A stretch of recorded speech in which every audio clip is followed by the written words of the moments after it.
Well, I just got the go-ahead sign from Tiger. That means it is 6 minutes after the hour. We are ready to go.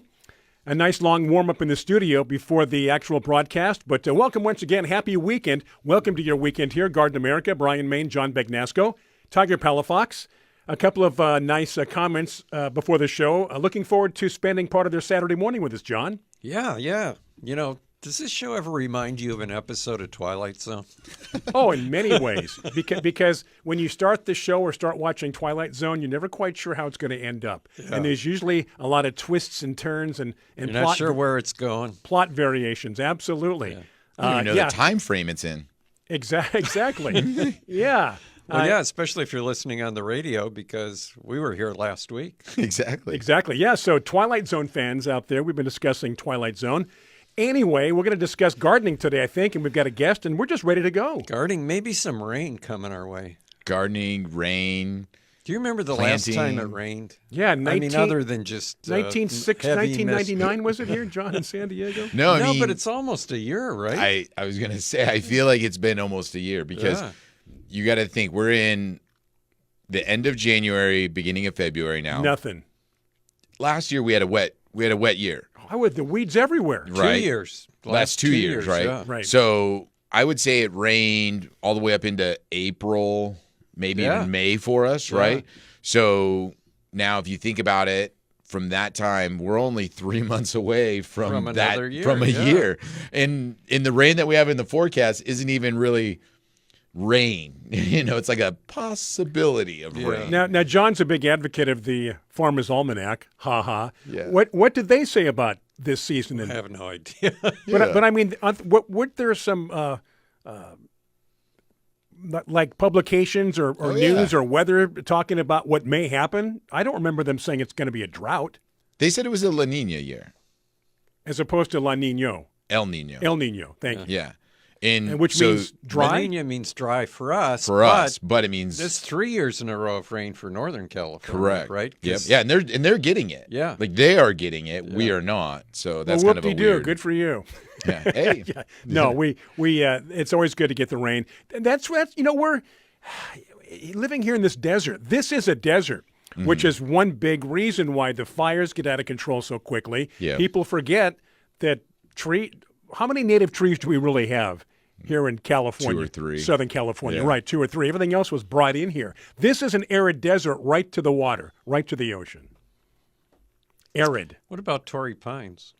Yeah, it is native. That's one of them. 3 because we got sycamores trees right to the ocean, though. Yeah.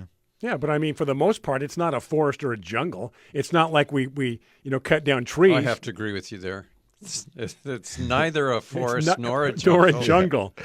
Yeah. But, I'm hoping we get some rain. That is one thing. I can't go see the clouds, Did Tiger? I ever talk to you about this phenomenon? So I was in Lake Michigan this past summer, and, people have these beautiful lake houses right on the lake, okay? And the forest goes right to the lake. Yeah. And people keep the forest going right to the lake. They don't cut the trees down. They don't don't make a clearing or anything of that sort. They just leave the forest straight to the lake. Unless that lot sells. Because that's lakefront property. No, but that's what I'm saying. Even when they have lakefront property, they leave. I went to a friend's house. Up in the trees. The house is up in the trees. Yeah. And that's the way it is, and that's normal. Where in California, if there's a tree blocking your view of the water, you cut that down. Yeah, that of does course, not right? stay.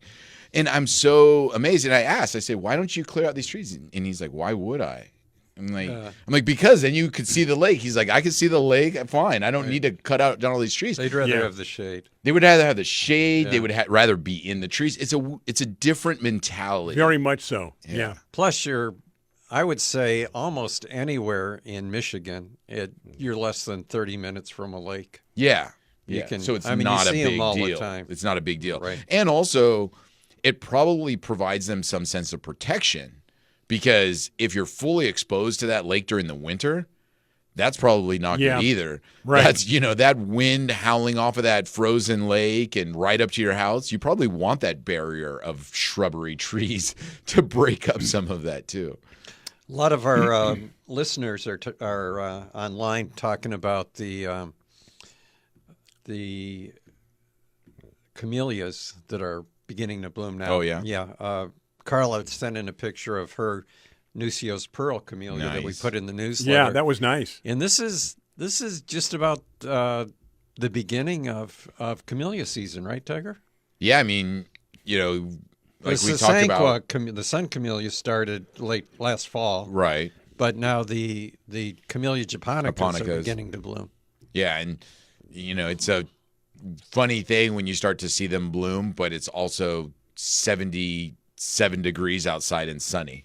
You know what I mean? Like normally you're accustomed to being a little bit winter weather, some rain, some clouds. Well, don't we have a whole week of cold weather? It says that. Or we do. Relatively Yeah. cold. Yeah. Cold for us. So I was out in Santee, which is East County, San Diego, last night, and I was freezing. I'll bet. It was 46 degrees outside, and I was freezing. You know what? I'm surprised it was. I would have thought that. Was the wind blowing though? Not really. It was just cold. I would thought it would be colder. 46 to me, because that was 37 yesterday morning when I drove to you? an appointment. Yes, 37. Well, I there's think I something told you broken with guys all of our last week thermometers. the temperature was. I'm looking at my phone. It says the temperature is 48, and it feels like 39 because the wind was blowing so Right. hard. That's what it said? Yeah. How do you know what everyone feels like? Yeah. What if I thought it No, felt like the phone 36? said it feels to me like it's 39. Oh, okay. So you've talked about this before, John, about plants get triggered by certain things. The camellia's blossom, is it triggered by the cold or the daylight hours? Daylight. It's cold, so Right. it doesn't matter how cold or hot it is. Right. It's the amount of sunlight it That's gets. pretty smart. Yeah. Don't let the variations of temperature throw you off. Yeah.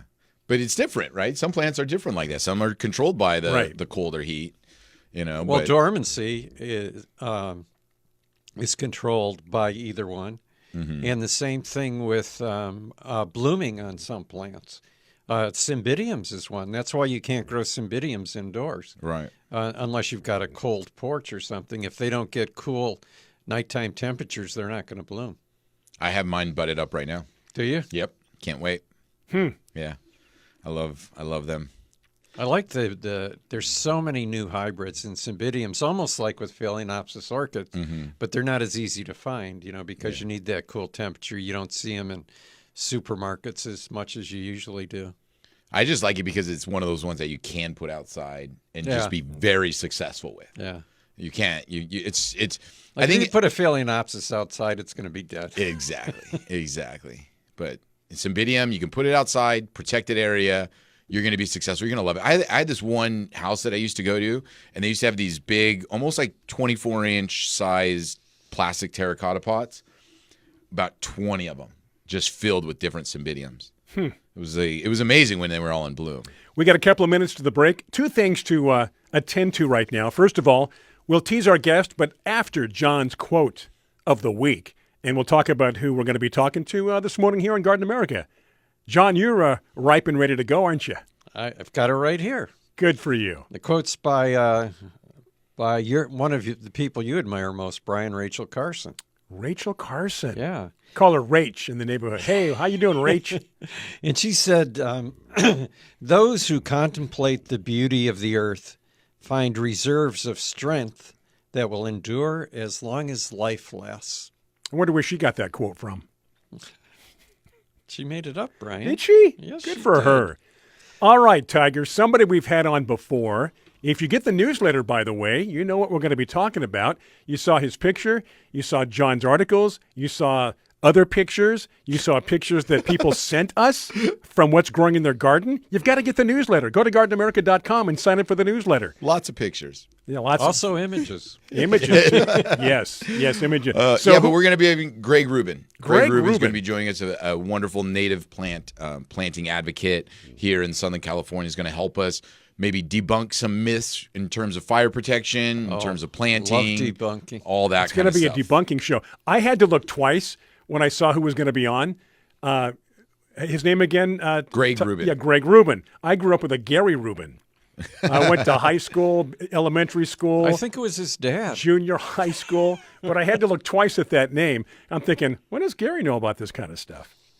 Anyway, that's going to be good. The show's going to be debunking. We're going to be debunkers today. What does Gary know about Hey, this? you know, stuff? speaking of Yeah, we got about 30 seconds. John, go ahead. all right, debunking.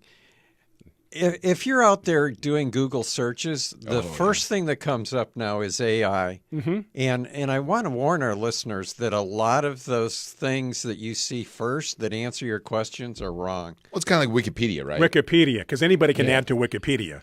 So that AI is just gathering with what's out there, and if the wrong information is out there, it sends it to you. All right, we're going to take a break. Want to welcome those listening, tuned in on Biz Talk Radio. Thank you, Stephanie, for keeping us on the air, you and your team. Biz Talk Radio, Facebook Live, Brian Main, John Bagnasker, Tiger Palafox. It is break time for Biz Talk Radio, Facebook Live. Back after these messages, we're going to get a hold of our guest. Do stay with us. We are back from the break. Thank you for tuning in. Now, those on Biz Talk Radio, welcome one and all. Facebook Live, it's the regular cast of characters, the A-team, the varsity team tuned in today. With that in mind, Guard America continues. I'm going to toss to Tiger, and let's welcome our guest, Tiger. Yeah, our guest this morning is a longtime friend of the show, Greg Rubin. He's joined us before talking about native plants, planting design, care of native plants here in Southern California. But also, kind of natives in general, the theme kind of goes with where you're living because it's all a matter of making your landscape fit with what you have, with the nature of wherever you are, the watering, the cold, the sun, the soil, all of that. Greg, good morning. Thank you for joining us. Yeah, good morning, Tiger. Hey, so Greg, refresh our listeners a little bit about your history, your past, where your knowledge comes from. What is it that you do today? So I am almost exclusively a California native plant landscaper. So I use plants that are indigenous to California. And we've done about 800 landscapes, give or take, in Southern California since about 1995. And certainly, you have habitat, you have drought tolerance, you have lower maintenance, you have beauty, but also a special interest and a lot of experience with fire in our California native landscapes and the fire behavior and the fact that we haven't lost a home yet, even though we've had a couple dozen homes go through major fire events, knock wood. Mm-hmm. And so, when it comes to native plants for Southern California, a lot of people instantly think like, oh man, these, we have a lot of fires in our areas. So why would you want to plant native? Because they seem the ones that are the most prone to burning. What do you answer to that, Greg? Well, it's interesting because, chaparral doesn't need to burn, but it is adapted to very infrequent fires that would burn catastrophically all the way out to the ocean. Mm-hmm. But since prior to human habitation, there were no ignition sources prior to humans.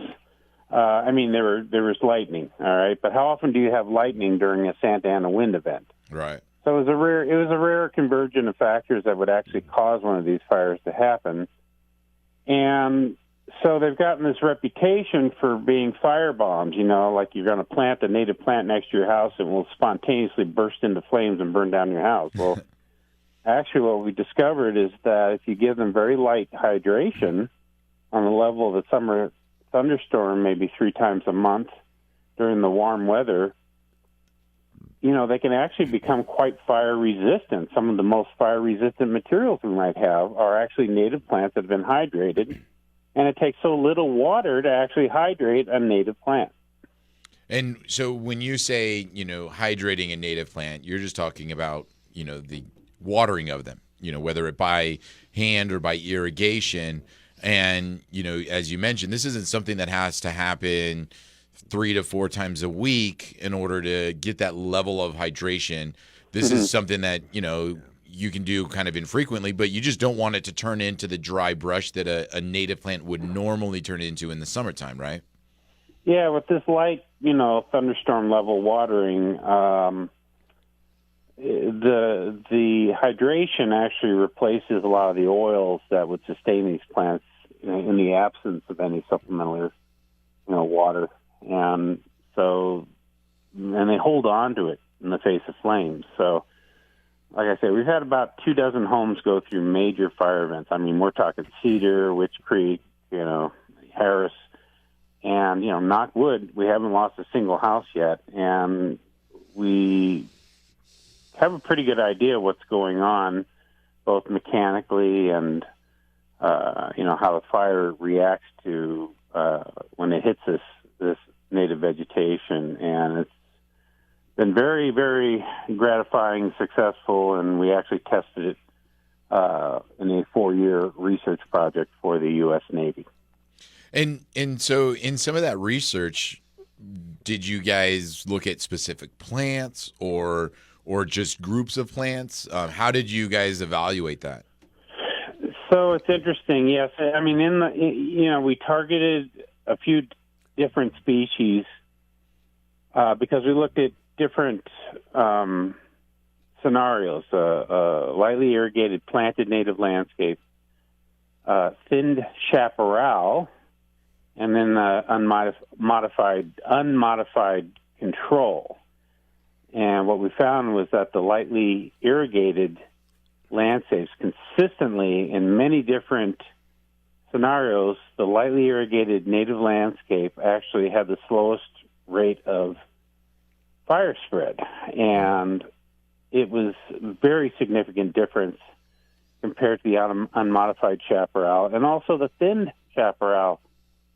It was kind of just above the irrigated stuff. It was nobody ever actually tested this until we did this study, and it turns out you have existing chaparral. If you thin it down to about 50 or 60% coverage, there is a significant consequence for slowing down the fire. Mm. And one of the things we learned is that, when you have vegetation that is lightly hydrated, now it acts as ember catchers and ember coolers. And the fact that we have some verticality here and there and different surface treatments through different sized shrubs and ground covers, that actually helps break up the flow of embers that would otherwise come straight in and hit your house. In fact, we found that if you clear the bare ground thinking that you've removed all the fuel and you're going to be safe, that's actually a pretty dangerous situation because there's actually nothing to disturb the flow of embers except your house. Oh, that's so true. So if you plant these shrubs that, get a substantial size or whatever, you're thinking, they're going to light up. No, if they're well hydrated and good plants, they'll actually catch the embers before they get to your home, before they get to your roof or anything like that, and can possibly save the house. Now with this, the idea of hydration, the way I kind of explain it to people, because, during Christmas, there's always the news article about the Christmas trees, right, Greg? About, this Christmas tree in your house, it's a bomb. You got to watch out. It's going to, just light up and your whole house is going to come down with it. And that is true to some extent. When it's January 15th and that Christmas tree has been in your house for a month and it's stopped absorbing water, right, and it's, you touch it and all the needles fall off. But, December 10th, when you put it in your home, if you take a lighter to those needles, they don't instantly combust. It's well hydrated, it's saturated, it's not going to just light up. So it's all about that hydration level in the plants. Hey, Greg, we're going to have to take a break right now. When we get back from the break, I want to go back to this kind of like ember catching thing because I really like how you've always advocated for how to water native plants. And I want to get into that because it's real easy. You bet. Tiger, break time for Biz Talk Radio. Quicker break on Facebook Live. Questions, comments for Greg, let us know there. Those on Facebook Live in the comments section. Your questions, your comments as we continue. Garden America, I'm Brian Main, John Bagnasco, Tiger Palafox taking a break for these messages. And a big thank you to Fertilome, our major sponsor here on Garden America. We are right back from that break. And again, this is one of our longer segments, so plenty of time for questions, comments here on Garden America. Greg Rubin is our guest, and we're discovering some things, debunking some things that perhaps we didn't think about before or perhaps thought about them in the wrong way, Tiger. Yeah, and, we've talked with Greg before about, native plants and low water plants, xeriscaping. And, when we talk about irrigation, hydrating them. People always think, oh man, that's why I don't want to plant. That's why I was hoping to plant native plants was to not have to irrigate them, to not have to put in an irrigation system that goes along with it. But Greg, I mean, the system that you've always been an advocate for is the most easy and almost no-brainer system that you can do for a native garden. And that's just the idea of putting, one of those maybe tall, whirly sprinklers or rainbird sprinklers out there on a pedestal and just let it act like rain and fall onto the soil. Don't be real precise with it because, a lot of the native shrubs and low water shrubs don't like that drip system right at the base. You don't have to get real elaborate with it. And like we were saying, if you do it once a week in the summer months and maybe once a month in the cooler months, it's really easy, right? Like this is like you don't have to have some elaborate irrigation system installed for this garden. Well, that's true. Everything we do that has led to our success with native plants is about emulating the natural ecology. Because by emulating the natural ecology, you put in place the conditions that allow all these incredible natural processes to take place. And so the closest thing to rainfall we have is overhead sprinkling. Our favorite overhead system are actually MP rotators by Hunter in San Marcos, California, and they provide the most efficiency, the lowest volume application. It's just like a gentle rainstorm, about 0.4 inches of equivalent precipitation an hour. And you could mount these with ultraviolet rated PVC pipe right along the surface there. You don't have to bury them. You can put them on risers and basically set them up head to head so that you get complete coverage throughout the planting, because you're not just watering individual plants, you're actually watering a whole ecosystem, and you're promoting, natural soil biology that supports it, like mycorrhizal fungi, which also happens to stabilize slopes. So it's you're creating an ecosystem, you're creating a biome, but it's not that difficult. And what you're getting for this very light watering is a potentially fire-resistant landscape that, is beautiful year-round because we use a lot of evergreen plants and has amazing habitat value. So it's full of birds and butterflies, smells great from the sages, and it, stabilizes slopes and, helps protect against fire. And it's borne out, in all the homes that we had involved in really severe fires. The caveat is, I can't guarantee that a home won't burn in a firestorm, right? For reasons even having nothing to do with the landscape, but it sure creates some real great defensible space and gives us a best chance of success while working with the native ecology instead of stripping the hillsides and think that's going to save us. Yeah, definitely. I mean, I think that's what people are going to start to do this year is, go and look at their homes, see a slope, see an area, and they're just going to be like, oh, I'm just going to remove everything on it. That way the fire can't get to my house.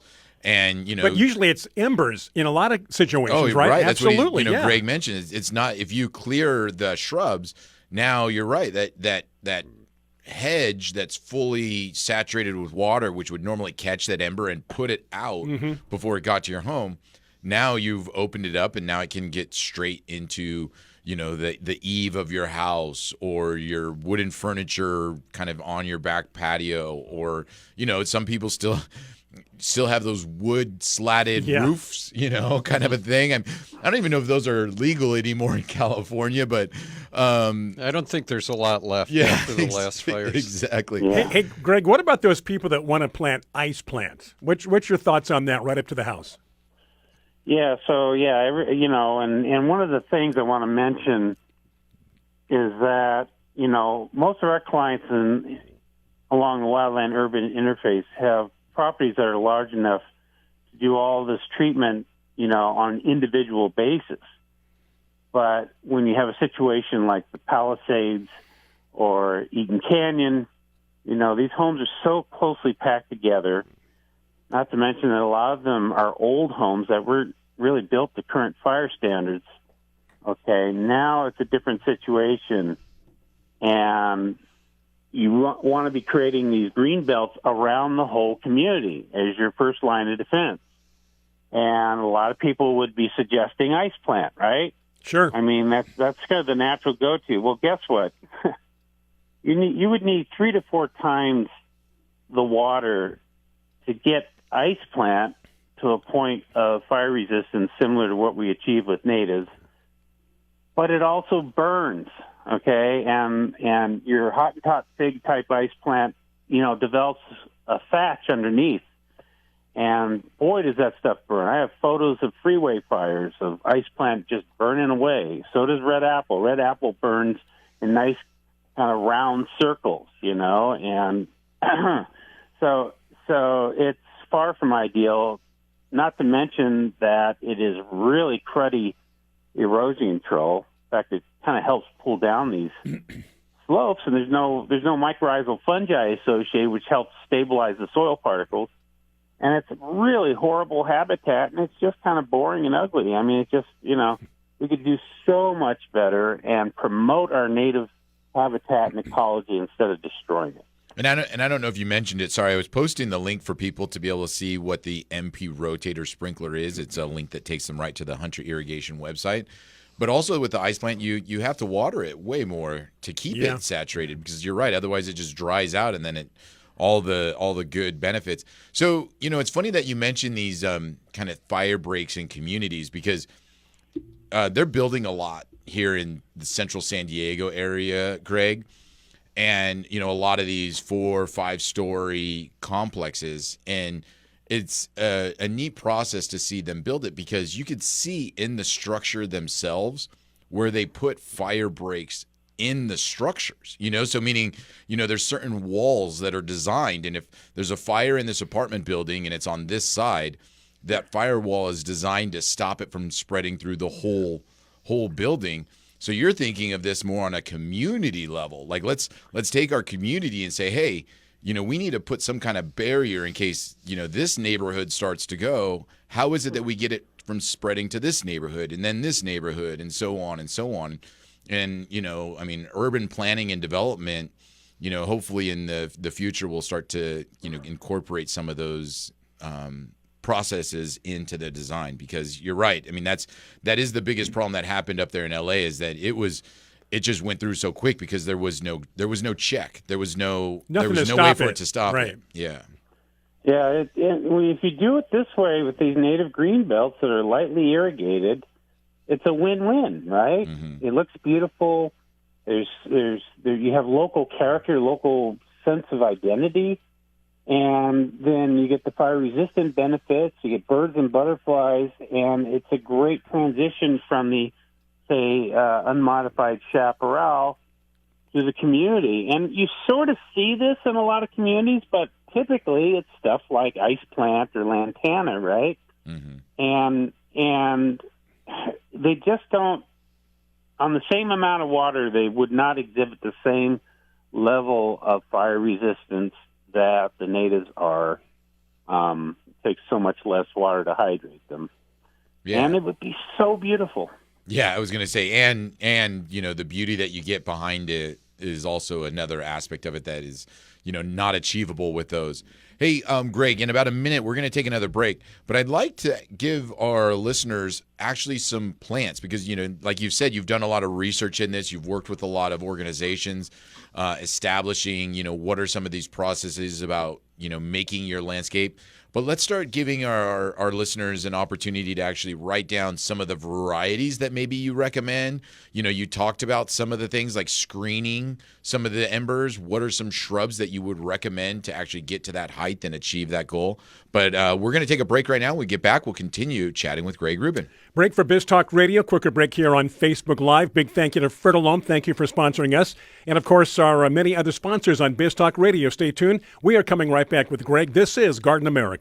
Hey, those on Biz Talk Radio, thank you. Welcome back from your break. This is the final segment of hour number 1. News coming up top of the hour. We're back at 6 minutes after, if indeed your market does carry both hours of Garden America. Right now it is back to Greg. Been talking about fire prevention, debunking some things, and how to keep yourself safe. And, ice plant, probably not the answer, among other things. Yeah, and Greg, let's start off a little bit farther from the house. So, you want to plant some kind of shrubs that's maybe going to, catch those embers coming through the air to prevent them from getting to your actual home. What are some things that you would recommend? What are some plant varieties? Well, I'll tell you right off the bat what I wouldn't recommend. Palm trees. Yeah. If you see these videos, they are absolutely the worst fire carriers, the worst actors in spreading these embers home to home in a fairly compact or fairly tightly spaced community. They are terrible. They got to get rid of those things. I'm sorry. They think San Diego's a tropical paradise. It is not. It is a Mediterranean climate, and they don't belong here. And they are absolutely have always been the worst actors. So that's what I don't recommend. And real quick, I want to hit that because I want to give a visual for people, and it's that classic scene of that Washington palm with all that dry brush, all those dry fronds hanging down from it. That nobody cuts back. And it's, 50, 60 feet in the air, and the whole thing is on fire. Well, here's a good example, Tiger. You can identify with this, and Greg, in the college area a couple of months ago when that fire started there by the canyon. Yeah. And if you drive by there right now off Montezuma, it's all palm trees. Yeah. It's all palm trees. They're burnt, they're scorched, and that piggybacks upon what you're talking about, Greg. But they just they catch that ember. The worst aspect is that they're not dead. Right, They've exactly. Just been beautifully pruned. They grow and burn down your house again. Yeah. Yeah. So those are the palms that you're mentioning, and because they're so high and they catch those embers, when they release those embers now, those embers are now 50, 60 feet up in the air when they get released, and now they can go another quarter mile or whatever away from that palm. And you can still smell it to this day when you drive by. It's scorched. Yeah, okay. Palmage. So no palms. What do you recommend? Okay, so here's what I recommend. So, first, if you're beyond even the green belt, you want to be thinning, not removing, not over thinning by about 40 to 50% any native chaparral, remove the non-natives. You chip up any limbs that you remove and definitely the dead branches. You put it right back down on the ground to act as a mulch to help discourage weeds from coming up after you've opened it up. Then you hit your planted green belt. And the first line of defense is almost like a windbreak, and you would put in taller natives. So I'll try to list them here. Catalina cherry is a good one. Also, sycamores and cottonwoods, even though they're not evergreen, I've seen houses saved by those trees. And also oak trees are wonderful in this situation. Oak trees are, as long as they don't have a lot of weeds underneath them that can act as a fire ladder, oak trees can be incredibly fire resilient, okay? You'll get singed in that, but then the leaves come right back. So all of these kind of around the perimeter, you don't do this mass planting as hedge. You want to, keep it down to 3 or less, groups of 3 or less, but then you can create overlapping coverage by going downslope and putting another 1 to 3 trees that kind of overlaps when you look straight out, but in fact they're separated by, 20 feet or whatever. Yeah, so not just a line, but some different levels. Right. I mean, it looks better from a design standpoint anyway, but but it also you're not creating this toy soldier effect with a lot of biomass all clumped together. You're kind of breaking it up. Same thing with large shrubs too, kind of down from there. Stuff like toyon or lemonade berry, and groups of 1 or 3 and separate by maybe 20, 30 feet. And it has a beautiful natural look to it. And then finally, you unify the whole thing with ground covers. And one of the best is Baccharis or coyote brush pigeon point. Pigeon point is a selection from kind of Central Coast that grows about a foot tall by 9 to 12 feet across. It's bright evergreen, and it is one of the best slope stabilizers I've ever worked with. There's also ground cover forms of wild lilac or ceanothus. One of the most common is Yankee Point. It can get 8 to 10 to 12 feet across easily, and it's about 2 feet tall. Blue flowers. And there's also really great forms of manzanita that are low growing. Arctostaphylos and Arctostaphylos franciscana, or Franciscan manzanita. There's also a beautiful, colorful one called John Dorley. And there's just a whole myriad of other ground cover forms of manzanita. So this creates this beautiful evergreen landscape with foliar color and contrast. They take a little bit of supplemental irrigation very well. But I also want to make the point that fire resistance is much less about particular plant selection and much more about maintaining light hydration. Yeah. So some of the worst fire bombs, like even buckwheats and sages, benefit the most from that supplemental water. Now, are there anything in that ceanothus, manzanita, Baccharis grouping plants that you don't recommend? Like you see a lot of acacia, in our landscapes, and people will plant them as a supplement of one of those. Is there anything that you don't recommend people do for that level of planting? Yeah, well, for one thing, acacia actually have a real nasty zing to them, and you see a lot of this acacia rhodolens along the freeways, Right. and that gray one that's about 3 foot tall. Not one of my favorite plants. I certainly don't recommend the ice plants, and I probably would be. One of the problems you see in these homes when people plant like junipers. Oh, yeah. They Yeah, are so true. Hey, Greg, we're going to have to take another break. When we get back, we'll continue chatting with Greg Rubin about fire prevention landscape.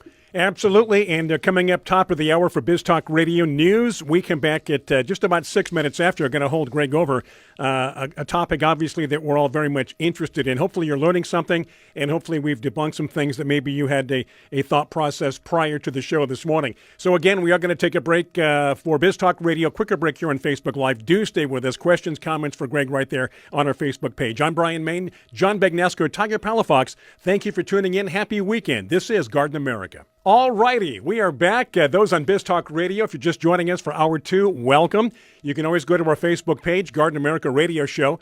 Every Saturday morning, 8 o'clock, we kick things off, 11 o'clock or so on the East Coast, and interact with us live.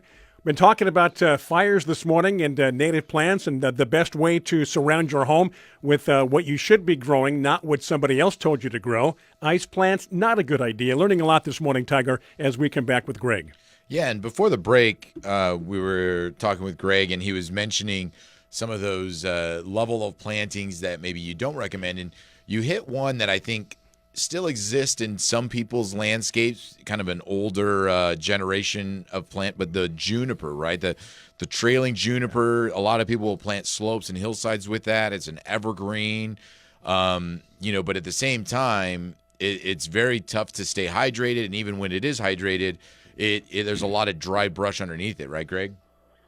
Yes, and you see it. And you can see that also with cypress. You get in there, and there's just so much dead, old leaves and stuff that have accumulated in there.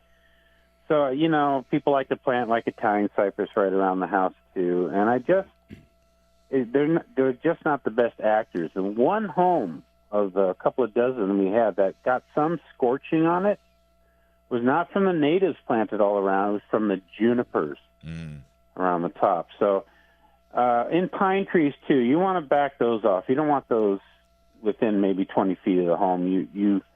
They have a lot of resin in them, and they can be quite volatile. Interestingly, one of the ones that I found to be volatile is European bay laurel. Oh, really? I lit my tree on fire because my barbecue was too close. Thank God I had a hose nearby, but it was pretty scary. So, and that's so funny because I feel like bay laurels to me seem like they're a very well hydrated plant. They always seem very lush, and and it's a Mediterranean plant, Yeah. so you kind of think it would be. it would be. Yeah. But well, I can tell you the place smelled great afterwards. But, that not is a lot of true. oil, just a lot of oil in there. Yeah, or like when a salvia hillside goes up, it's like, oh wow, it's smelling nice out here. We all got a good cleansing, a good smudge. Right? What about rosemary now that we're in that area? Is because I'm thinking of things that smell, but a lot of people use rosemary as a ground cover. Have you had any Yeah, experience? Sorry. No. If I could tell you my experience with ground cover rosemary, it's very interesting because it actually provided a real contrast between native plants and rosemaries on a hillside. And that was that we had, during the Witch Creek fire, we had a client up in Ramona whose slope was basically covered in ground cover rosemary, but there had also been some flat top buckwheat that had just naturally seeded in there. And the slope was being watered about twice a month, okay? And here comes the fire. Afterwards, the rosemary is nothing but a black smudge, and the buckwheats all had green leaves on them. Oh, wow. So clearly it wasn't enough supplemental irrigation to hydrate the rosemary. You probably need about once or twice a week to really make it a viable fire-resistant ground cover, whereas on 14 days, the buckwheats are still covered, not densely, but there was still green leaves all over it, and they did fine. So that was kind of an interesting side-by-side comparison based on irrigation. Well, you probably see this too with some of the areas that you've worked with clients in the recovery as well. Like you just said, if they want rosemary again, they're going to have to plant rosemary again to get it to be in that area. Where, like you said, with the buckwheat, with ceanothus, manzanita, coyote bush, oaks, they will get burned. They won't look good, but they actually can come back from that fire sometimes, right? I mean, isn't that just so fascinating that it killed one plant completely? It will not come back. But yet in the same area, there are plants, and they were damaged, but they will come back. And so when you talk about replanting, all you have to do is wait. It's pretty fascinating.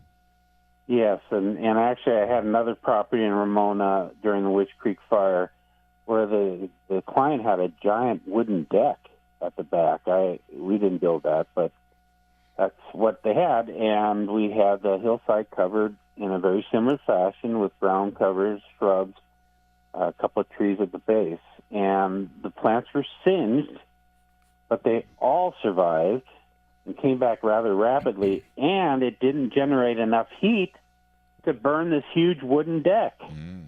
And so, you've got that catching and cooling phenomenon. And just want to mention as a sidelight, people aren't looking at the aerodynamics of what's going on with these flows. I used to be an aerospace engineer. I'm a pilot. And one thing that's really missing from this is a real understanding of the aerodynamics of 100-mile-an-hour winds coming over mountains and impinging straight down on communities, and how these plantings in that really break up those flows and create what we call turbulence, and start to scatter the embers instead of having this stream as thick as the fire falls of Yosemite going sideways at 70 to 100 miles an hour and just blasting your home. Yeah. I mean, Palisades look like Hiroshima. Man. Yeah, it went through there so quick, as you mentioned. Couldn't believe what I was looking at. Tiger, we have some questions Yeah, from let's our, get to our them, John. listeners. In Lenore in Canyon Country, Greg wants to know if what about crepe myrtle and red buds? Is there anything really bad about them, or anything good, or are they right in the middle? They're not bad. With either of those, you don't have a lot of biomass, right? And it's all about hydration. right? So, if you're watering, and redbuds and crepe myrtles actually have pretty similar water requirements. Redbuds actually kind of tend to grow along just set back from streams and stuff.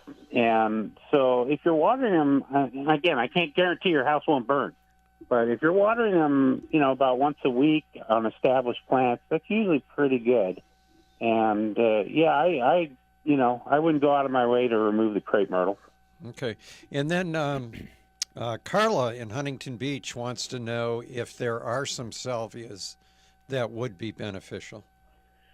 So again, salvias and buckwheats can actually really benefit the most from this light irrigation. So what we often do is we'll put ground cover sages. There's a bunch of them out there. Bee's Bliss is one. Yeah, Another one is Dara's Choice. There's Jade Carpet. And then we might occasionally use something like a Cleveland sage hybrid like Pozo Blue that has a lot of purple sage in it too, which can take water. And just dot those in here and there, widely separated for color, fragrance, and birds and butterflies. So yes, there are lots of sages that end up in these gardens, and they've done fine. And then Lila in Poway wants to know about lavender. Well, lavender is one of the few non-natives that will kind of plug into these landscapes, but it can really burn because it's really heavy on the oils. You probably need to be watering lavender a couple times a week, which is almost its upper limit, to at least impart some fire resistance. But then again, if it's little groups here and there dotted along the edge of the landscape and it's getting watered with the rest of them, you're probably fine. Yeah. I think that hit all the questions. We got one more. Oh. This is from John in Fallbrook.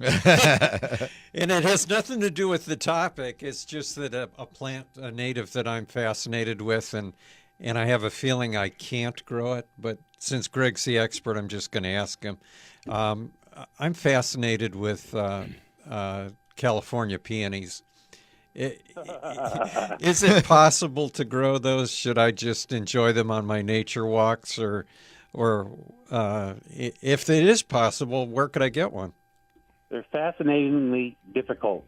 They actually are a very community-oriented plant. You see it growing in the understory of chaparral, and especially associated with oak trees, and especially associated with Engelmann oaks. There are a lot of symbiosis going on there. Hey, Greg, we got to take a quick break. Hold that train of thought here for our friends on Biz Talk Radio. So again, do stay with us. We continue with Greg Rubin here. And yes, Garden America, whatever's on your mind, Facebook Live. Questions, comments, as you've heard previously with those questions here. Even a question from John in Fallbrook. That was nice. Anyway, back after these messages for Biz Talk Radio. Stay with us.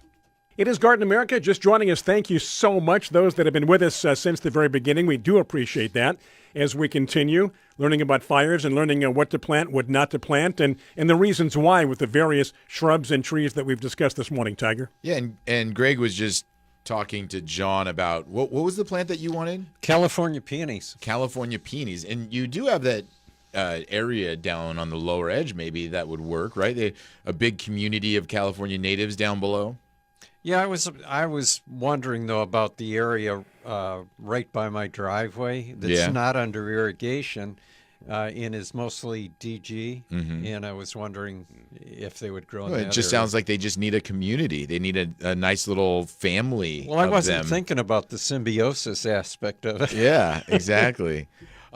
Hey, Greg. Lots of great information shared, on today's program about, planting natives, what to think about, fire prevention, maintenance down the road. How can people reach out to you if they want more information?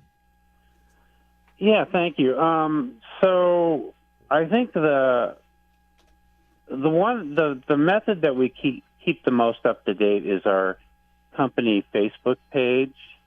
And so you just search for, it's a long name, California's '*S own, OWN, Native Landscape Design, Inc. And we keep very current information, current projects we're working on, lots of pictures, lots of anecdotes there. We also have a website that is being completely redone now, so it's kind of what's up there is kind of old, but that is www.calown.com. Perfect. And I'll share that for our viewers and listeners right now onto the social media. And, you know, what would you say? I mean, if people were interested in getting more information, I mean, are you going all the way down for you know, and not necessarily visit, but like, you know, do you think that you could help people like all the way down through to the border out to East County, San Diego, up into the Orange County? Where's your work area? Yeah, that's so if we're doing installations, we're generally in San Diego County, more coastal than desert. But I'll do consultations, you know, far in excess of that. You know, I've done them all the way up in Northern California. I do a lot of presentations. I have a pretty good slideshow that I keep updating. Perfect. And even my first book, The California Native Landscape, there's a whole chapter devoted to just fire and these firescapes. Perfect. And thank you very much, Greg. Lots of good information. If you continue to ask questions, we'll try to get them to Greg, get answers for you. Hopefully we can answer them for you. Have a great rest of the weekend, Greg, and good luck with everything. Talk to you again soon. Thank you. All right. Bye-bye. Okay, so there you go. We did get some questions on roses. Yeah, I saw it. What about roses, John? Fire roses? Well, one of the question is, can they work in a native landscape? And there are native California roses, right? Yeah. Rosa californica. Mm-hmm. You gave me one for Christmas a few years ago, and I have that growing on a hillside. And it's not quite as drought tolerant as Rosa minutifolia, which grows in the really dry areas and native down from San Diego to Baja. But those are the types of roses you would have to have if you had a native landscape, only because the roses need a little more water. Yeah. Right? So if you've got a dry area, it's going to be hard to work roses into that. Yeah, that is true. But, I mean, they complement a native landscape really well. And even the ones that you work with a lot, like the single blossom, the single petal roses, they almost look like they could be part of the native California native landscape plants, because that's what a lot of the native ones look like. You know, the watering is one issue, but I mean, I don't know. I kind of feel the plant itself complements all the design aspects that you are trying to achieve when you're doing a native landscape too. Well, some people say that anyone's quality of life is enhanced by putting roses around your home. Some people, How does Shannon? Does Shannon say that? Does Shannon say that? You know, she likes roses. She does. Yeah. But they're What's all her around favorite her rose? home. What is her favorite rose? Hydrangea. No, yeah, right. That's the answer to everything. Yeah, exactly. She likes an Italian rose called Tempi Moderni, which is Well, I've never heard of that. it's Italian for modern times. And then it's a bicolor rose, really bright. It's one you would like, I think, because it's bright oranges and reds, and a little bit of yellows in there. It just kind of lights up the landscape. Then she has another one that's her favorite. The name escapes me at the moment, but it's one of Keith Sari's hybrids that's kind of a magenta color. She likes that magenta color in roses. Nice. Well, she must like sunrises and sunsets then. She loved that whole musical. Did she? Yeah, Fiddler on the Roof. Is that Yeah. what you're referring to? Yeah, Or were absolutely. you referring to the rose called Sunrise Sunset? Tequila sunrise. Both. Tequila Sunrise. Now, is Tequila Sunrise, is that a miniature or is that not? No, it's a floribunda. It's okay. Floribunda or shrub. You know, one of the things, now that we're on the subject of roses. Which I know you hate, but okay, John, try to hang in there. A lot, you know, we were talking prior to the show about today's generation not relating to past generations because they have a whole different mindset. And one of the things that I don't think we teach our younger generation is history. And I'm fascinated by history as it relates to roses. And a lot of times I will come in contact with a rose and learn history just because of the name of the rose. Because of what surrounds the history of the rose, what was going on. Or the actual during the name. time. Actual Right. name. Like I just, there's Alistair Clark was Australia's most famous rose breeder. He was in the 20s and 30s, 1920s, 1930s, up to the 40s. He had a lot of roses named after racehorses because he liked the races. Sure. But a lot named after women. And Descanso Gardens had a collection of his climbers. And there's one, somebody brought me some cuttings about 2 months ago. So I have some of these growing now. And there's one called Amy Johnson. And do you have any idea who Amy Johnson is? Sounds like the girl next door. Well, she was an early aviatrix. And in I think it was around 1930, she made the first solo flight from England to Australia, from London to Australia, which I found fascinating. But even more fascinating was, it seems like all those aviatrixes died. Oh, no. And It wasn't a safe profession back in the day. Well, that's true. She was overshadowed by you-know-who at the time. Well, Amelia Earhart, Yeah. and I think I saw some pictures of the two of them together. Oh, wow. But she, Amelia Earhart was lost. No one ever knew what happened to her, right? But she made it from Australia back to England. Amy Johnson we're talking about, but was shot down Oh, no. in the English Channel, friendly fire. Oh, no. From people who were, I think this was during the early part of the war. That's a fascinating story. And she wasn't killed, but ended up in the English Channel. I think she drowned there. Oh, no. So, Dang. You know, you really, Tiger, this is just tearing him apart. Yeah. but without But I the, mean, but what without the what rose a crazy called story. Amy, You would have never even heard yeah, of that. without Exactly. I never would have heard of Amy Johnson without that, knowing about that rose. So who was it Alistair? Who was the guy that you just said? Alistair Clark. Okay. You said something kind of interesting to me, and I'm trying to get this because this would be a fun game to play. Racehorse or rose. And it's almost like, was the rose named this first, and then they made the racehorse's name after the rose? Or was it a racehorse, and then they chose it? Because there's some weird racehorse names. Yeah, Right? It was the racehorse first, then the rose. Okay. And those horses are usually the person who owns the horse. There's something very personal about that name and the reason why they give it. Yeah. Like let's say you like gambling. Gambler's Choice. Right. Coming on the outside of the final furlong is Gambler's Choice. Okay, so with that in mind, we're going to take a break. Hey, not open phones. We don't do that anymore. We do open Facebook comments and questions. So do stay with us, whatever's on your mind. Garden America back after these messages for Biz Talk Radio. Hey, how about that? We are right back at it. Welcome to Garden America. If you're just joining us, some people stay through the whole show. Some just come in, take a gander, and then leave. That's fine. Pick up whatever information that you so desire. And hopefully that this has been stimulating for you so far. Linda up in Reading was mentioning that in her area, digger pines go up like Roman candles in a fire. Digger pines. Do you know what that is? I don't know what that is. It's Pinus species. Thanks. Pinus species digger. Right. Yeah. It seems like something you'd say about anything. What is It that? is. You're right. It is. It's Species is just. it's a it's pat not answer. Yeah. And no one's going to challenge you on that. Yeah. Well, I mean, down here we have black pines, Aleppo pine. I mean, obviously we talked about Torrey pine, but But you haven't mentioned porcupine. we don't have them here. I We don't wish have did. porcupines. I Yeah. wish we did. Yeah.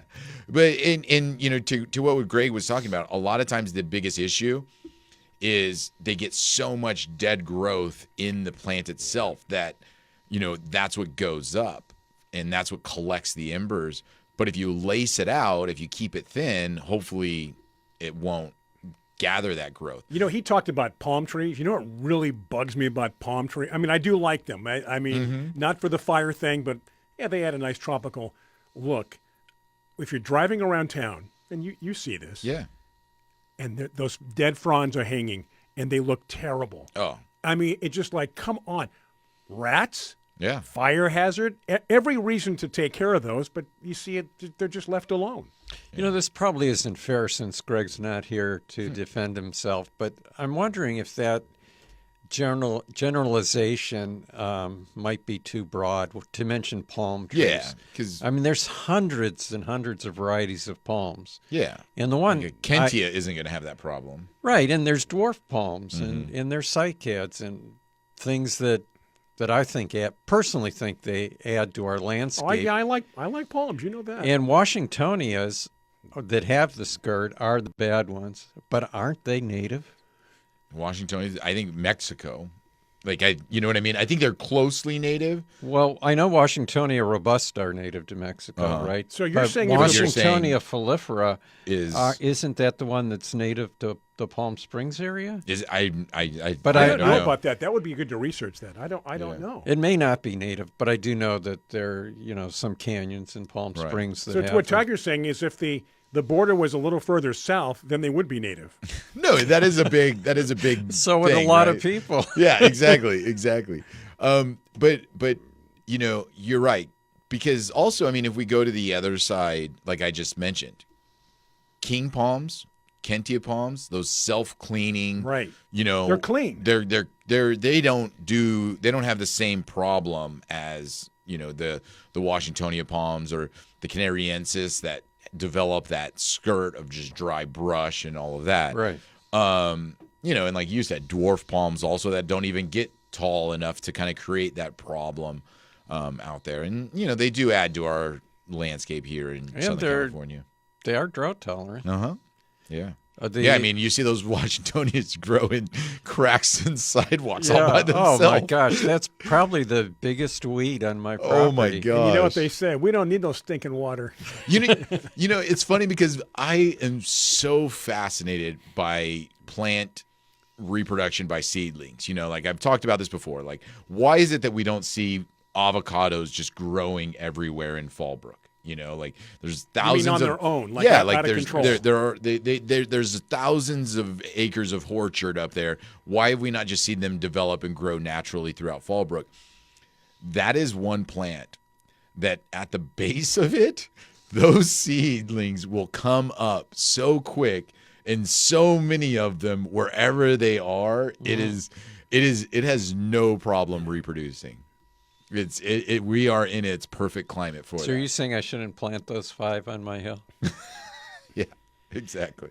I'm kind of excited. Tiger was out to my house last week. By the way, if you're in the San Diego area, When you want to drop by John's house, how do you get there? no, I was going to say if you need any landscape consultation or any work done, was it Eco Gardeners? Yep. Is that what Yeah. they can? and you've expanded. Yeah. Oh. Exactly. Up into Fallbrook now. Yeah. Right, with that, you merged, I guess. Yeah. You took over, is what you did. Yep, You took exactly. over a company. Yep. Tiger was thinking John is such a pain in the neck all the way up in Fallbrook. I just got to put a company up I've here. got to put a company up there. that's Yeah. Going to save So like anyway, gas and time. I'm excited because he came up and he's going to, as soon as he works it in his schedule, I guess, start on putting the formal rose beds in the back. And on that hillside in the back of the house, I've got, I forget if I told you 5 or 6 avocados that I want to put in. So I had originally thought of putting other things on the hill, but, we use a lot of avocados. Yeah. What kind of avocados are you? Oh, he's got those super cool ones. You remember did you bring them in one time, I think? When you got them online or I something? might have. Such I don't cool know. varieties. The one that was I'm interested in because I've never seen one is Marcus Pumpkin.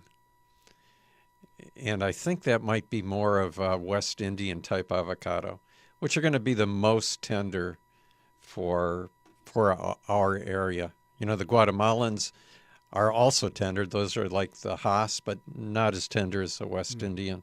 And the Mexican varieties are the hardiest. So if you're in an area that does Sure. get some frost, you want to use Are we caught up on Mexican questions? variety. I'm seeing if you... I see a lot popping up Yeah. here. Real quick, then I will answer because Greg texted me regarding our palm discussion. Yeah. And he wrote, Folifera, the one you mentioned, does not do well near the coast. So it's mostly Robusta is what we see kind of where we live, and the Canary Island date palms.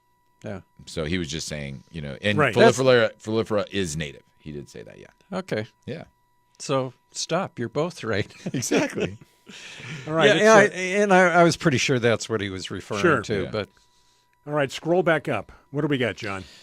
let's see. How horrible. Gray pine.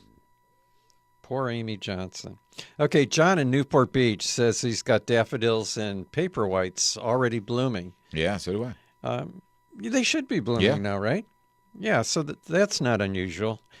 And he says one of the paper whites is he says startlingly fragrant with 8 small multi-petaled flowers on the stalk. How do I identify and propagate? Well, I'm not sure what he means by multi-petal. Does he mean double flowering? So if it's a double, I don't think there are double flowering paper whites, are there? There's double flowering narcissus. Like is Soleil d'Or one? So it depends on the color. But if it's white, extremely fragrant. We've talked before about how there's different varieties of paper whites. I like how he says they're startling. Yeah. Yeah. Yeah. So if it's startling in a good sense, you really like it. It's probably a variety called Galilee. Yeah. It doesn't mean you get scared every time If you it's come around the startling, corner. Right, in the bad way. it's bad. It's probably a variety called Ziva. Ziva. And the reason all those bad. How do I propagate? You just dig them up and divide them. Well, you divide them after the leaves die down. Yeah.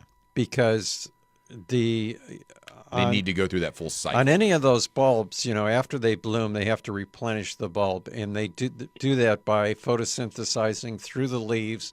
The leaves build the bulb back up, and then the leaves turn brown and die. Once that happens, the plant's dormant. You can dig it up, and you can move the bulbs around. So it completely dies the foliage and goes, down to the ground. Can you do it almost like right after that, or do you have to wait another month or so? You can do it right after. Right that. after that. Yeah. That means that's telling dormant. you it's gone through its whole Right. cycle. And a lot of people don't like bulb leaves because they're kind of messy laying there green. A tip would be to just take a piece of tie tape and tie them together so that it looks neater, but they're still going to be able to grow and replenish the bulb. There's Kevin asked a question for me. What genus species of plants have the most varieties? Pines, palms? I don't know. Wow. Most varieties. What genus species? That's a tough question because there's a lot of stuff out there that falls under a lot of the same genus. You know what I mean? And then they get branched off. And John always says the only reason why the botanists still exist is to just completely To change just keep names. changing names of plants. That's They get bored because they've done all their work. They've done all their work. They've done all the work, Yeah. and they're like, this one has another leaflet over here, so we're going Right. to now completely change Yep. it into another category. And this one I just It noticed wasn't has botanist, but red- taxonomist. taxonomist. Yeah, and this one has a red tip at the end. Never noticed that before. Exactly. We're going to So- change it. We're going to take a break right now. One more segment after this. That's how fast this show has gone. And we'll continue to breeze along here as you enjoy your weekend or whenever you're listening to us here. It is Garden America, break time, Biz Talk Radio, back after these messages. Ladies and gentlemen, boys and girls, that's it. Well, not yet. What? We've made it to the final segment. That's what I'm trying to say. Another 7 minutes or so, 8 minutes until we have to say our goodbyes for this week. So here we go. What are we doing? What's going on? This is interesting. I didn't know this. Maybe you guys did. But Tanya in San Jose says that last summer she visited the Western Antique Automobile and Aeroplane Museum in Hood River, Oregon. Boy, that sounds fun. Have you ever heard of that? No, but I love the content. But she said they had one of those continuous running films about historic women in flight. Oh, cool. So I bet Amy Johnson's in there. Yeah. What a story. Yeah. And I mean, male or female, whoever you are, back when they were pioneers of something, it fascinates me. Yeah. Because I mean, can you imagine, nowadays, if I don't have cell service, I feel adventurous. You know what I mean? Like I'm living on the edge. Yeah. I cannot get Yeah. a hold of someone right now, and I'm living dangerously. Yeah. You're over the middle of the ocean.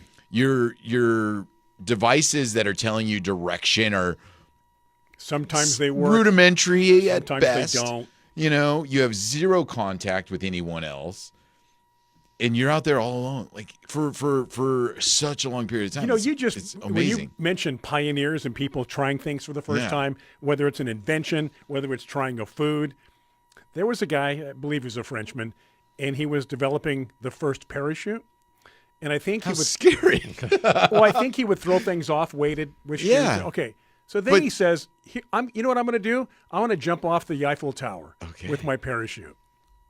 No, it didn't work Didn't out work? for him. No, he went down like Straight down. Oh, bricks. man. And they've got like old footage, real kind of Yeah. grainy old footage of him. But that's what he's going to do. I'm going to prove this parachute works. Yeah. And it didn't. Like the bulletproof vest. Like I'm going to prove this works. Shoot me. I mean, really. And that's how you get to where we are in a lot of cases. Yeah. You know, I don't think I want to be the first one to try anything. So was that like the first crash test dummy that came after that? Probably. Yeah. But yeah, you're right. There's videos of them back in the day trying out football helmets, and they'd smash their heads against these walls, and probably back when it was leather and not even close. And to they what thought we it was have. so much protection. Yeah, exactly. And they're like, oh, wow.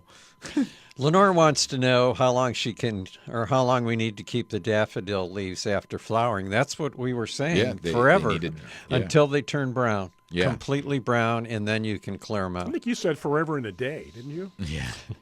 So, yeah, they have to completely fall to the ground and, no vertical element of it whatsoever. And then you'll be good to go. Kevin wants to know what genus or species of plants has the that's most what I rose said. varieties. Does he mean family? If he means family of yeah, that's where plants, I think it's orchids. Yeah. We've talked about that before. Yeah. Where orchids do have the most. Yeah. Let's see. We got another one here. Tanya wants to know, can I hard prune her sweet olive? Tiger, that would be osmanthus. Yeah. She said it used to be shaded by the neighbor's trees, and they're gone. So now she's got these long branches. That are, Just sometimes leaves the hard, on the end. Okay, I was going to say sometimes the hard prune causes those long branches, right? Yeah, but I think she's talking about they've lost their leaves down below and just leaves at the end. You can hard prune it. This would be my recommendation, Tiger. Tell me if you agree. But the safest way to prune it would be a third at a time. Mm-hmm. I would prune back a third, and you can pick out the branches you want just to reduce the size, and wait until those leaves have sprouted on the stems, on the bare stems. Then you can go back and cut back another third. Yeah. So after 3 prunings, eventually you've reduced. That sounds very safe. And the reason I mention that, but what's the time frame you're going to say to space out those prunings? well, until the new leaves have come out on the ones you cut back. But that's going to take. It could months, take a couple years even. Yeah, exactly. Yeah. At So that it's time, not there's a lot more growth, though, Yeah, right? it's not necessarily. That's Really? the thing. What I was talking about right now is that some people think, oh, a hard prune will save me from pruning more in the future, and sometimes a hard prune creates a bigger problem where Because it encourages fast growth. Fast right? Oh, growth. speaking of that, of trees, are you ever up in Scripps Ranch area, my area, right by Scripps Ranch High School? yeah, There's these trees that they've stumped, they've topped. no. Oh. I mean, I don't even think pruning is the right word. They Butchered. look dead. Yeah, They've got and they little bits of starting to. But what is that? Why did they do such? Talk about a hard prune. yeah. They just look like huge stumps. Is Yeah. what they look so ugly. Yeah. What's up with that? They do that to try to cut back, like John's saying, this radical amount of growth to prevent it, but they don't realize it's creating the problem It by is. doing that. And I wonder what. Where your if you cut back a son would say about third, that. wait another year or two, cut back another third, I and thought just they make were that dead. progress. I thought Yeah. they were dead, but Yeah. but they're not. They just went and they just trimmed everything away. Yeah. And once they do that, the tree is, I would argue it's not correctable. I'm going Yeah. to take a picture. Yeah. Okay, we got a couple of minutes, John. Go ahead. 2 minutes. All right, Veronica wants to know if red sage is okay to keep as a ground cover. I don't know what red sage is, do you? No. Maybe that's something Greg knows. Yeah. Red sage. Yeah. Let's see. Carla wants to know what's the process of redonating a rose to the auction. Redonating. Yep. Sorry, I bought this. Is Well, what wait a it minute. sounds like. I thought you said last year there was. I don't know. I don't want to call it like a goodwill auction, but people that want to redonate now, we're going to auction off used roses. Isn't that what you said last year? So, Carla, you might be in luck. Well, all Carla has to do is send me a note of what she's going to have, and then bring it to the auction, and we'll put it up for bidding. Our next auction, by the way, is in person. Is in October. We have an online auction only in May, first week in May. Hey, we got to wrap things up here. I'm looking at this clock. I got a lot of other things to talk about. We'll bring it next week. All right. Hey, I'll big make a thanks note. to Greg Rubin. Thank you for the incredible information. Thank you for your debunking. Thank you for teaching us new things. Thank you for watching. Thank you for listening. Biz Talk Radio. For the entire crew, I'm Brian Main, John Begnasco, Tiger Palafox. Enjoy the rest of your weekend. Have a safe week, and we'll do it again next week right here. It is Garden America. Thank you. Be safe, and we'll do it again next time here. And again, it is Garden America.